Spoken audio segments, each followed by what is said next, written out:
lost and far from home, but I'll find my way. I follow my heart, I know I'll be found someday. While I'm lost, I learn and live. What do you say? Let's have a good time until that day. Oh, every morning I rise, I stare at the sun. I know it is a blessing. So when the evening comes, I lift up my eyes to this. I'm blessed with my two hands as far as I can. Yeah, as far as I can. I can, yeah. My two hands in the air as far as I can.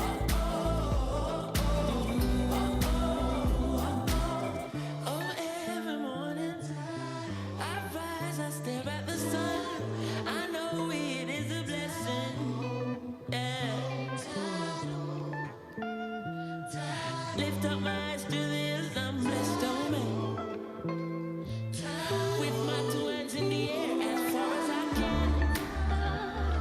Yeah, as far as I can. I can, yeah.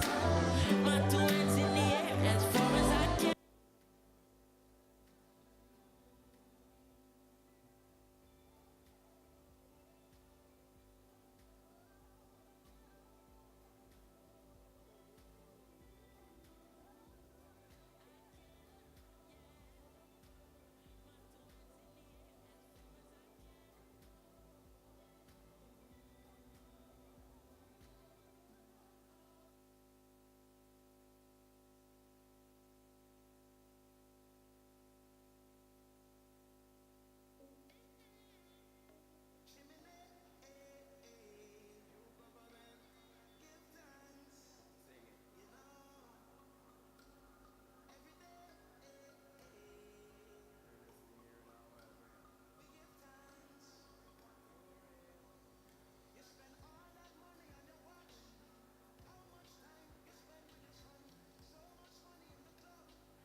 Two. Hey. Two. Hey. Check that out. More mic.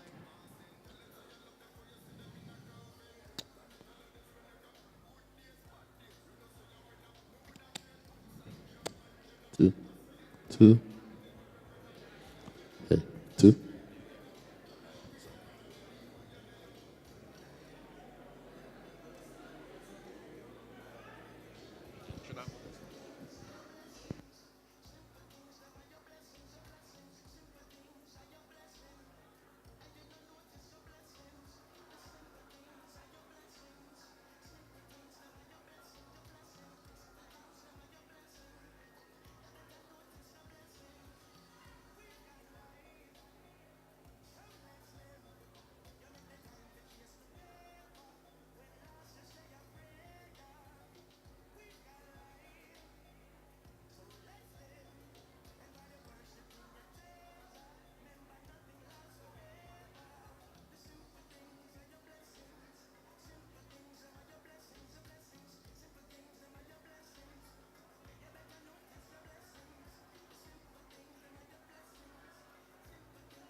Hello, good afternoon, everybody.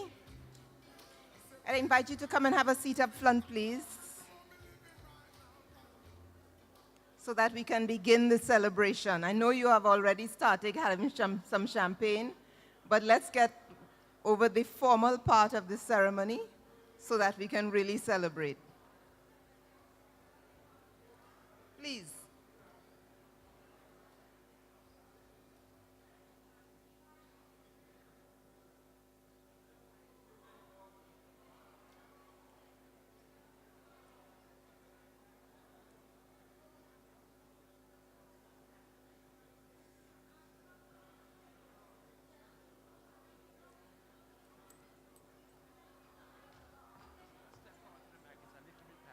Oh, yes, I'm fine.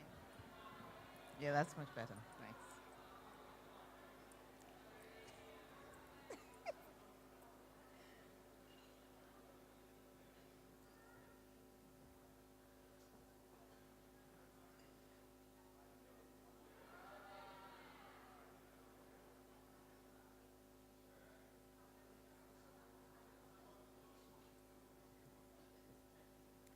Honorable ministers, high-level authorities, distinguished guests, could we have some silence in the back, please?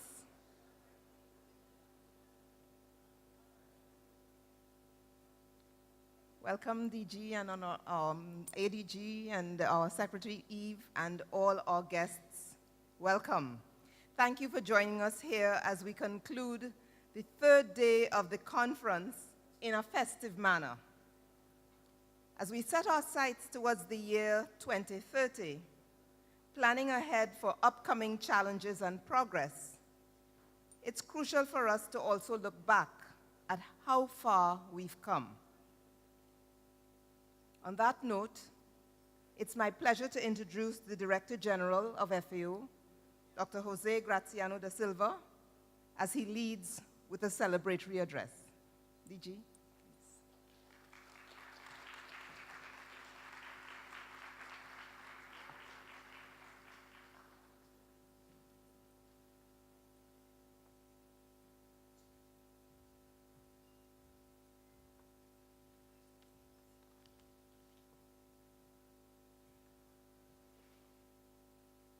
First of all, let me thank the presence of the Minister of Jamaica, Foreign Affairs Minister of El Salvador, and I see also Minister of Trinidad and Tobago, and many other friends that are attending the conference here today. We are very proud of this achievement. You know that 40 years is a lot of years. FAO started in the region with 50 countries at the time, between 1977 and 1979. So we took the middle of these 3 years, 78, to consider this ceremony of the 40 years presence of FAO in the region. One of the most important things to say is that FAO never left a country when we started working there. That has been the main, let's say, achievement, I would say. And we had the problems in several countries, like conflicts, revolutions, dictatorships, and so on. But FAO stayed there because we know that our main compromise is not exactly with the governments, despite we are intergovernmental institution. Our compromise is with the people. And our people is the ones that suffer from hunger, poverty, extreme poverty, but also the farms. This is the constituency of FAO, the farmers, that are the ones that produce the food we need. And among the farmers, we took a decision to support the smallest one. We believe that those are the ones that need FAO support. Those are the ones that cannot achieve the best technology by themselves, like the big ones can do. So that's why FAO chooses to support family farmers from the very beginning, and we are increasing this support. This is also why we choose to have partnership, because we clearly understood from the very beginning that eradicate hunger and extreme poverty is not for any organization alone to do.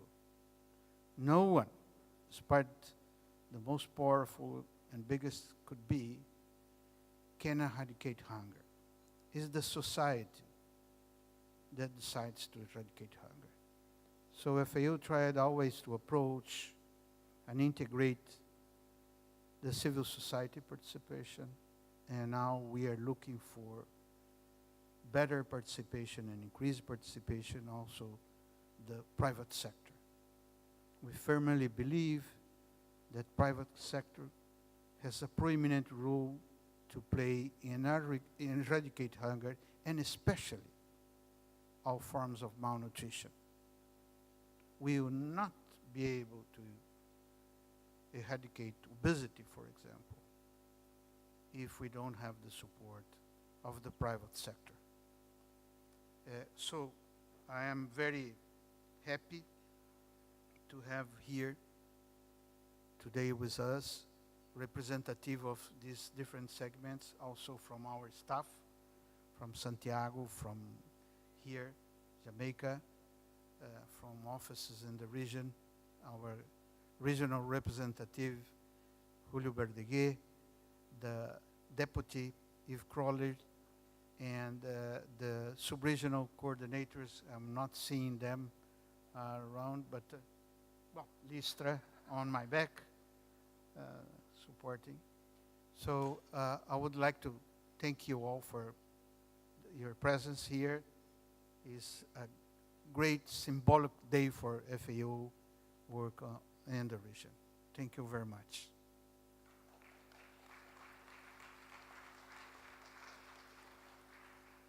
Thank you very much, DG, for your inspiring words. When we are here in Jamaica, it brings to mind lush landscapes, beautiful seas all around our host country, and some of which are not too far from the walls of this very convention center. Unfortunately, some of us have not had time to enjoy some of those waters as yet. I invite you to join me in envisioning the impact we have made together over the last 40 years in the 15 countries that celebrate 40 years of commitment with FAO, with this video made specially for the occasion.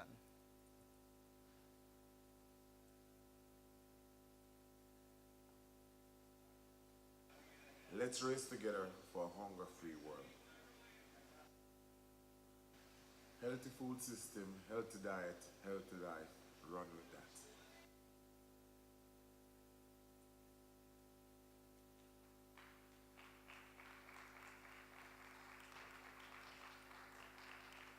That was not the video, that was the surprise video.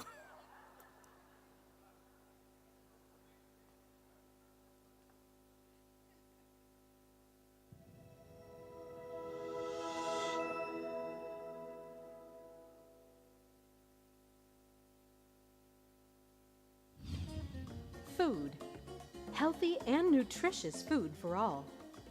That was the dream that gave rise to the Food and Agriculture Organization of the United Nations, known as FAO. The year was 1945, and the world had been shaken by the horrors of World War II. Out of the ashes of that conflict emerged FAO, the first United Nations agency dedicated to creating a world without hunger, so that every man, woman, and child in the world should have the food he needs to be really healthy.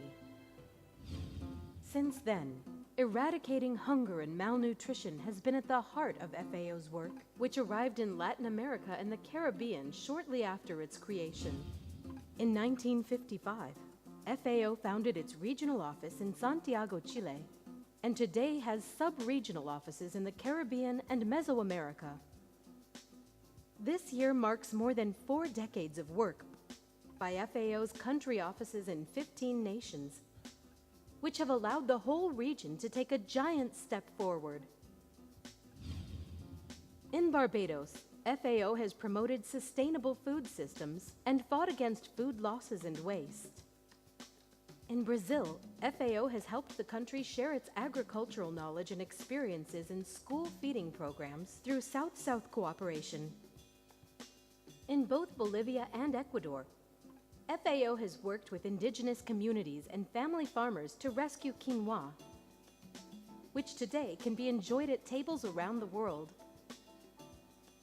FAO has also supported Chile through the great transformations of its agricultural sector, from the agrarian reform that allowed thousands to access land, to the modernization of agriculture that has turned it into an agri-food powerhouse. In Colombia, FAO is today one of the key partners of the peace agreement between the government and the FARC and is working to revive fields that suffered for decades due to armed conflict. FAO also helped Cuba to develop its urban and conservation agriculture, while in Haiti it has strengthened the livelihoods of small-scale farmers so that they can better cope with natural disasters and climate change. In Guyana, FAO has worked with the government to promote sustainable land management. While making food security a public policy has been the main aim of FAO's work in many countries, including the Dominican Republic. FAO's support for family farming has helped El Salvador to diversify the sector's production and improve incomes. While in Honduras, it supported the creation of the National School Feeding Law, thanks to which nearly 2 million children have access to nutritious food. Facing the challenge of climate change has been one of the priorities of FAO's work in Jamaica, and has also been at the center of its efforts in Uruguay. In Mexico, FAO supported the Food Security Project for rural areas, which has generated income and increased the production for more than 300 small farmers. Over the years, FAO has continued to grow. Today, it has presence in all 33 of its member countries, helping them to achieve important milestones that have made the region an example in the global fight against hunger. One of these was the creation of the Hunger-Free Latin America and the Caribbean Initiative in 2005, which was the first commitment made by the entire region to not only reduce but to eradicate hunger. The Parliamentary Fronts Against Hunger were another important regional achievement.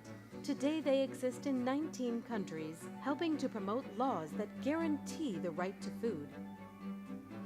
In 2015, the region achieved an unprecedented milestone in the fight against hunger.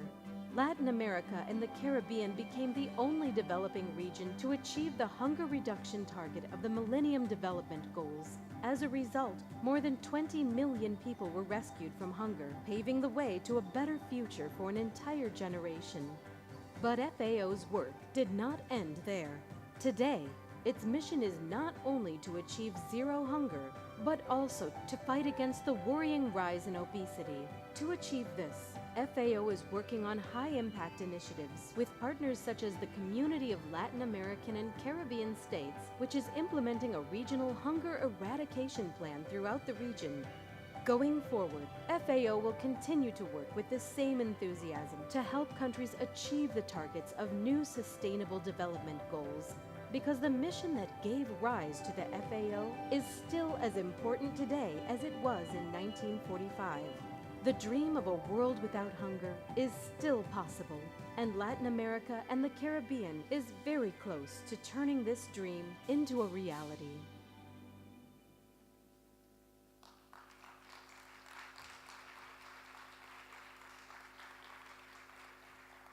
What a captivating way to appreciate the difference that 40 years has made, a difference we have helped to build together, a difference that our next distinguished speaker has greatly contributed to over the course of her prominent and influential varied career.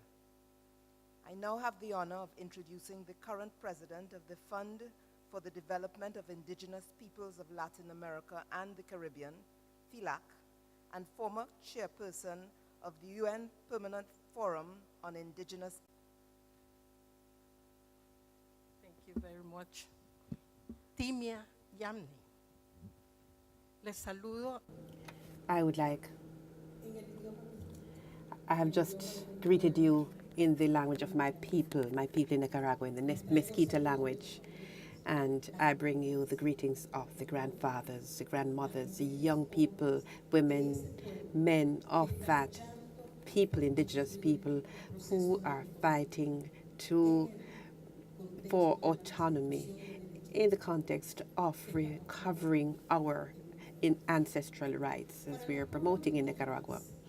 For the indigenous peoples, our vision of the world is linked to the land, to the earth, to resources. We have protected Pachamama, and it is for this reason that today we are coming here to talk to you about the work of the FAO over these 40 years in our region. This is something that is very close to our hearts because this is the United Nations agency that also has a mandate to protect the Pachamama, Mother Nature, and to ensure that all of us, men and women living in nature, living on this earth, can really and truly feed ourselves and live. That is the true objective. That is our target that we, the indigenous people, believe and agree with in the FAO. Over my life as an activist for human rights and the rights of the indigenous people, I have met with the FAO in various dimensions and spaces when talking about the work of the FAO. I remember, for example, my friend Claudia, a young indigenous woman living in El Salvador, who, despite the fact that there is an indigenous movement in El Salvador and her parents are activists, she could not attend the meetings. The habits and customs did not allow her to attend them.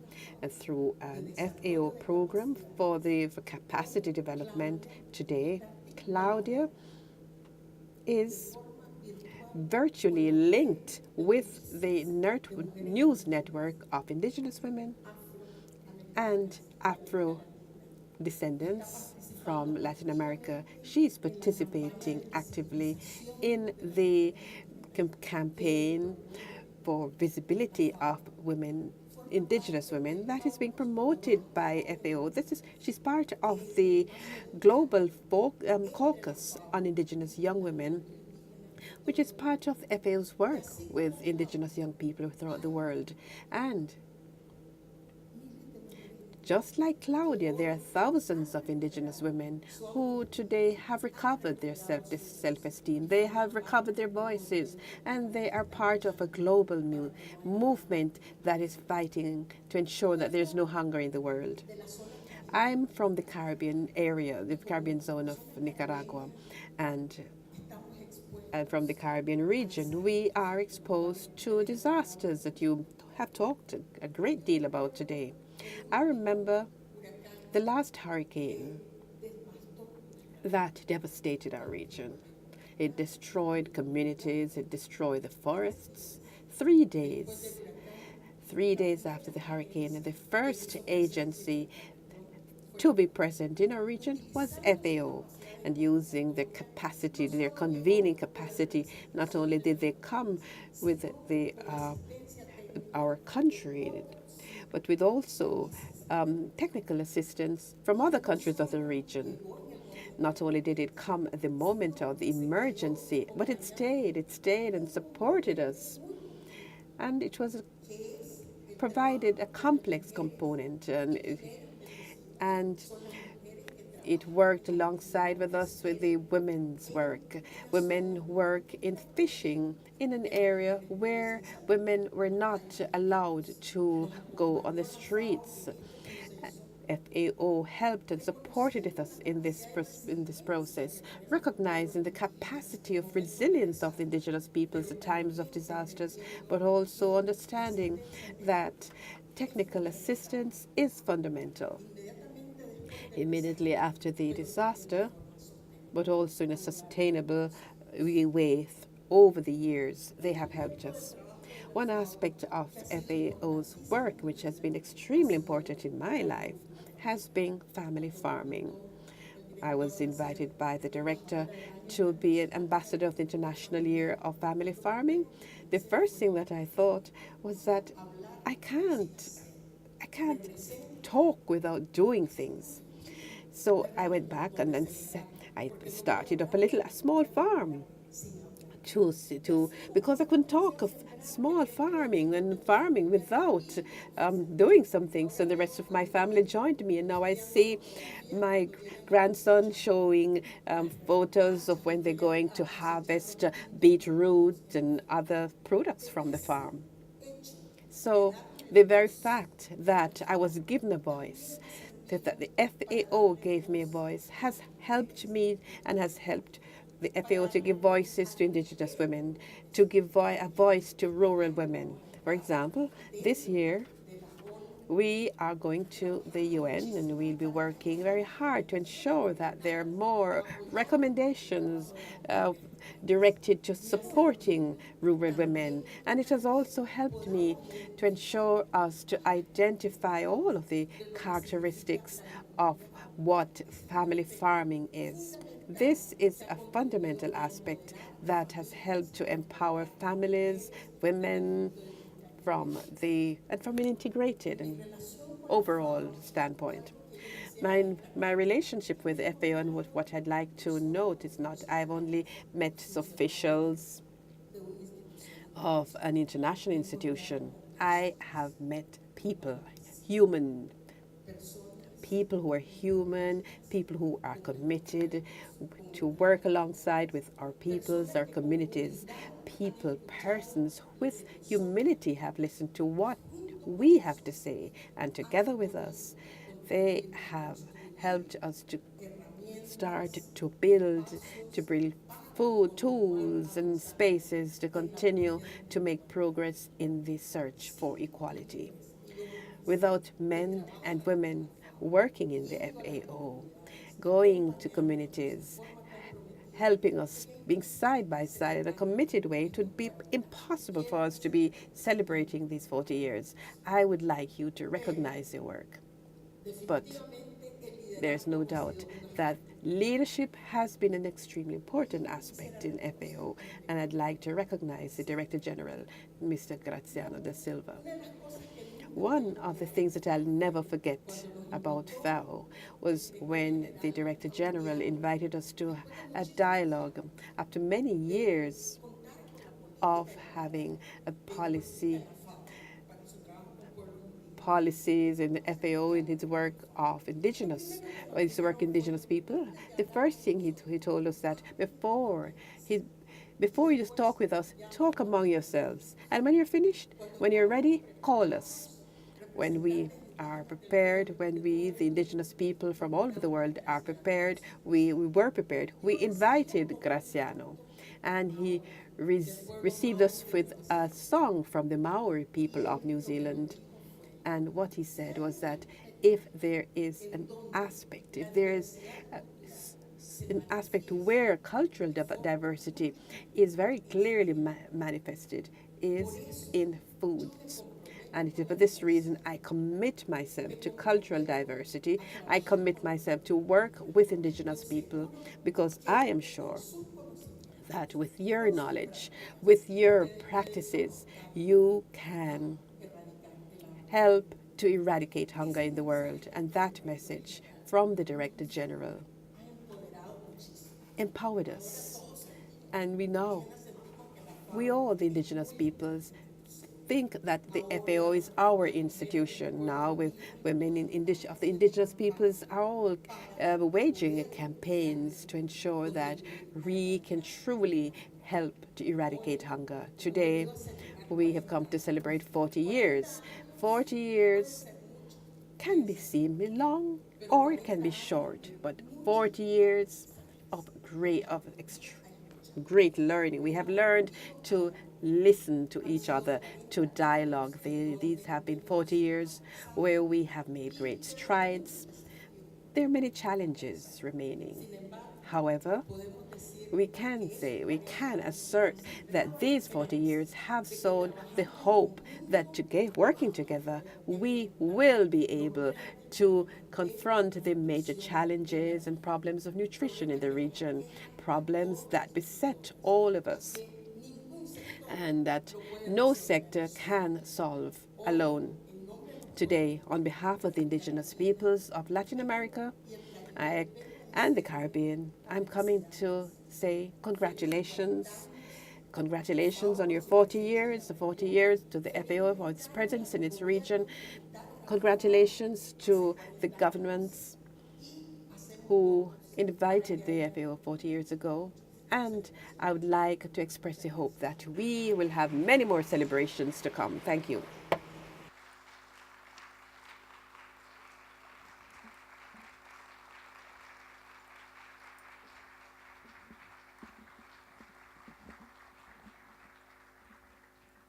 Muchísimas gracias, Mirna. Thank you so much, Mirna, Dr. Cunningham,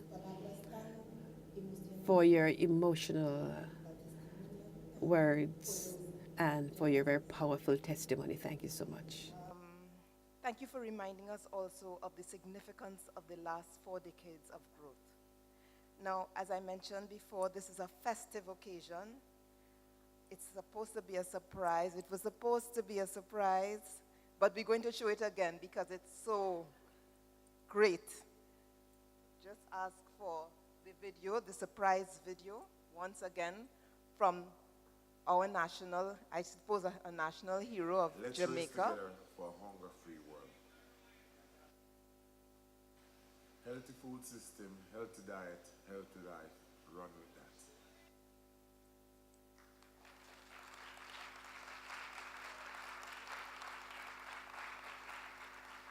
Couldn't come to Jamaica without hearing Usain Bolt. Okay, so as we turn 40 in 15 countries, I think it's only appropriate that we celebrate as we would any other birthday, with a cake and with champagne.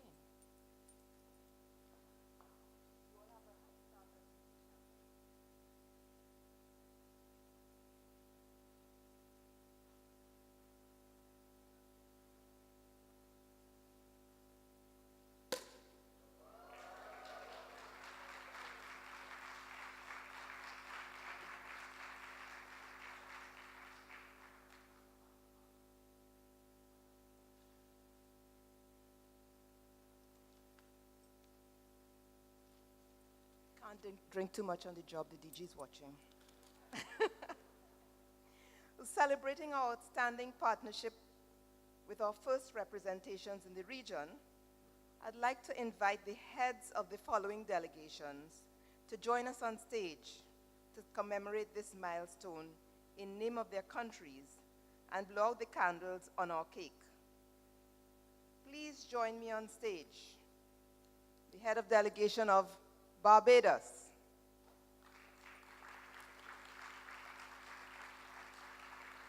Bolivia.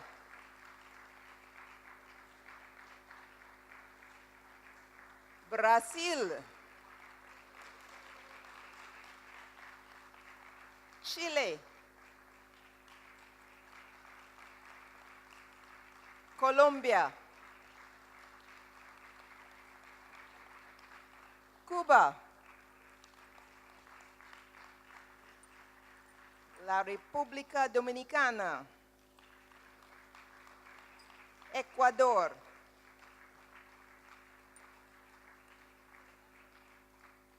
El Salvador,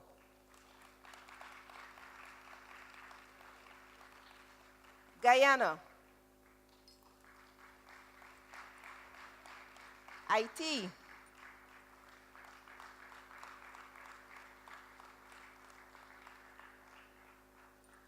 Honduras,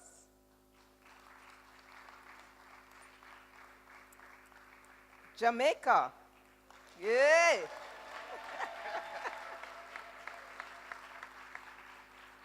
And Uruguay.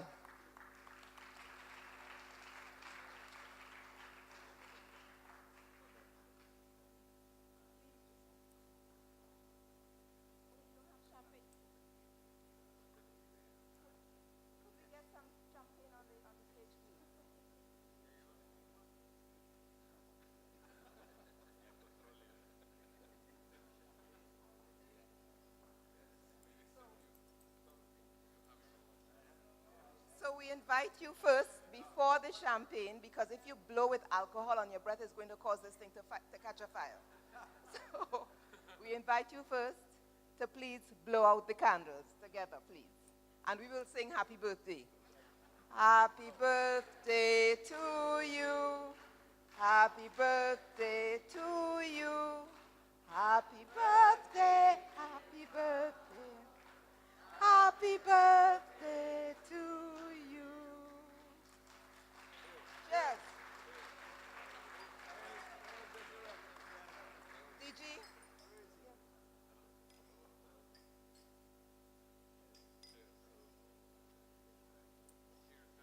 Okay, DG, would you like to join us on stage, please?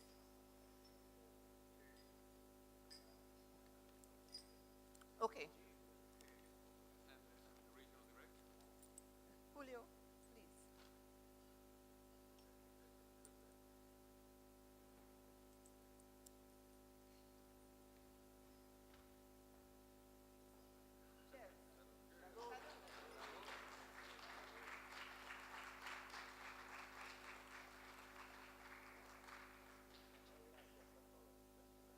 Okay, now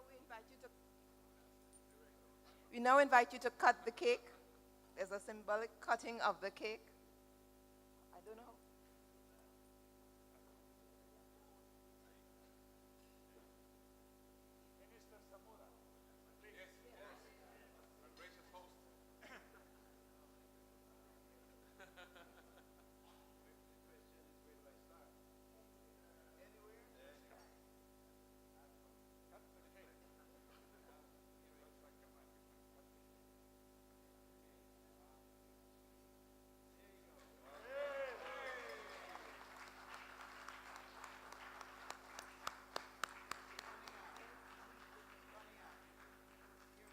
Yes, please.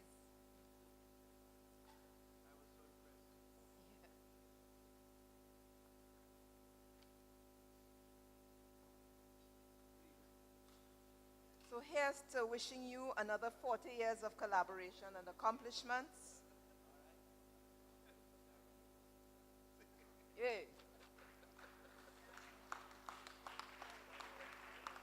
And we welcome you to have a slice of cake and to peruse the photo exhibition. Thank you very much, everybody. Good evening. Thank you.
Just one other quick word, una palabra rápido del nuestro.